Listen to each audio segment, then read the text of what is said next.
Why aren't you kind of putting your phone away from me? Oh, I just don't like stuff in my pockets when I don't have to. Yeah, fair enough. Let's actually see if we can get all the way in the frame. Is that? Oh, yeah. Yeah, there we go. There we go. All right, and then I'll just count us down. Okay. I'm going to start in 3, 2, 1. Where are we looking? The camera. Hi guys, this is Joe again from Finding Faith, and I wanted to help you guys get to know me and also my roommates. So, first of all, here is Victor. Say hi, Victor. Hello. I am also here with Dakota. Say hey, Dakota. Hey. And this is Richard. Richard, say hey. Hey. Alright, and this is Diego. Say hi, Diego. Hi, Diego. I somehow knew you were going to say that. So, what we wanted to start out with is we wanted to basically take 20 questions. I took them from actually 40 questions, and I had to really pare them down to 20 that would really work. And yeah, we're just going to kind of go through and answer them in a varied order a little bit. Would you ever take back someone who cheated? Like in a relationship? In a relationship, take back someone who cheated. Yes. Why? Well, I feel like having grace, and if someone does mess up, it's kind of a forgive type thing. Okay. Okay. I'm not sure I could see myself doing that, so for you, I think that there is a lot of value in trying to show that grace in trying to forgive. I also know that people tend to make the same mistakes over and over again. One thing to say you feel bad about it, but it's another thing to, actually do something about it. If they really show signs that they're doing something to change, then yeah, I'll take them back. I think in a case like that. But odds are, I don't see that happening. Do you believe in second chances? I think in some cases, yes, I do. I do think once an opportunity passes by, it doesn't come again. But there is a new opportunity that you can take when it does kind of present itself. Yeah. I would say I believe second chances exist. In terms of giving second chances, which I assume is somewhat the connotation of the question. Oh, okay. That's okay. Yeah. I was thinking like... No, I understand. I mean, I think you should be careful about who you give second chances to. There's some discernment that needs to be made.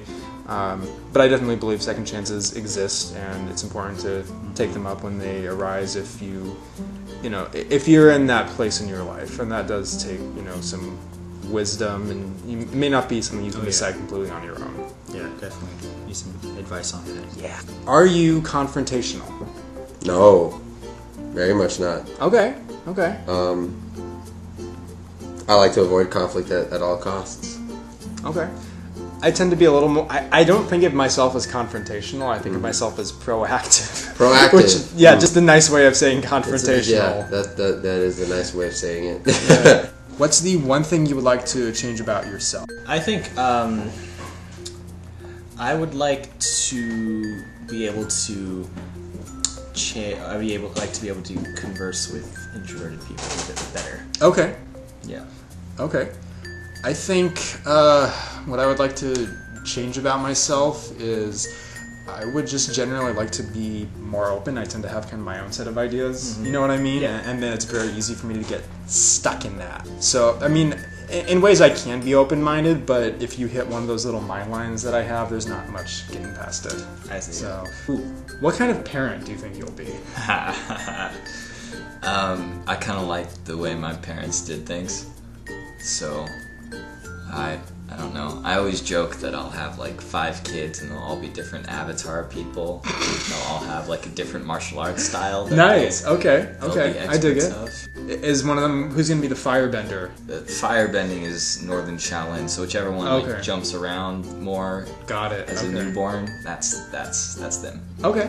On a more serious note though, I feel like I try to be the parent that models good leadership, but tries good communication at the same time.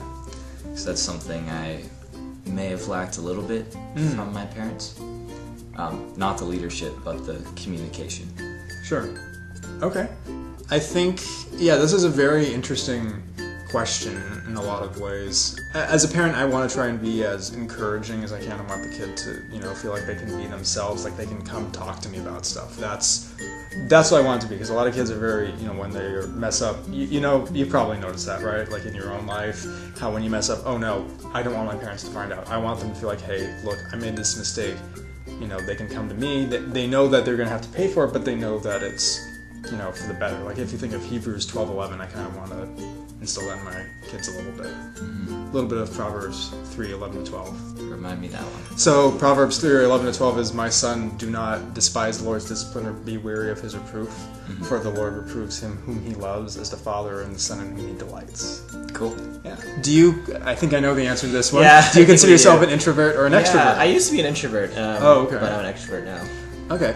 And see, I'm very much an introvert, so we converse pretty well. So I think that's a good sign, Okay, yes. yeah, it's more like the really quiet introverts that are like, I say hi, and then they're just like, look at me, and they're like, walk away. So Yeah, I got it. I can give you some tips later. that would be good. What's the one thing that people always misunderstand about you?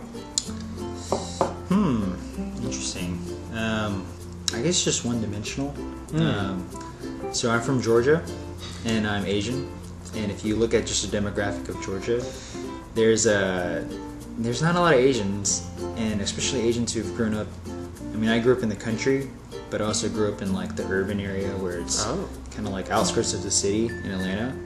So it's this kind of like anomaly where I have a connection with just like Southern roots, but also just I'm Asian, so I have a lot of culture just from my parents and family, and I'm a Christian, so I think that too. Just when people kind of want to put boxes on you and label you, it can just be misunderstanding when like you do something that, oh wait, I didn't know Christians do that, or I didn't know. I don't want to be known for like the bad things, obviously, but yeah, for the most part, I think that's what people can kind of put labels on you sometimes. Yeah, I think it's a very common one. I would say mine, getting back to an earlier question, would be people think that I'm very extroverted. I am not extrovert. I'm actually very introverted. I had theater training going up. I did, and I just generally had experience public speaking. So I think that comes a lot more naturally to me. I'm able to put myself out more, and I think that makes me come off more confident and extroverted than I am, and in reality I'm more on the introverted side, and confidence is kind of gradually coming. I know, like, you can be an introvert but be like the life of the party. Yeah, and I'm not the life of the party either. But it's like kind of like, I guess, where you get your energy from. Yeah, that's kind of where it comes from. But introverts, we get our energy from recharging, reading a book, just spending a little bit of time by ourselves. Exactly. I feel like in certain cases too, you can be ambivert. So that's true too. A lot of people don't even use that. That's a good point. When is the last time you broke someone's heart? It was my senior year of high school. I broke up with a girlfriend. It was really ugly. I'm sorry to hear. It was a few years ago, and I think it broke her heart. It's too bad.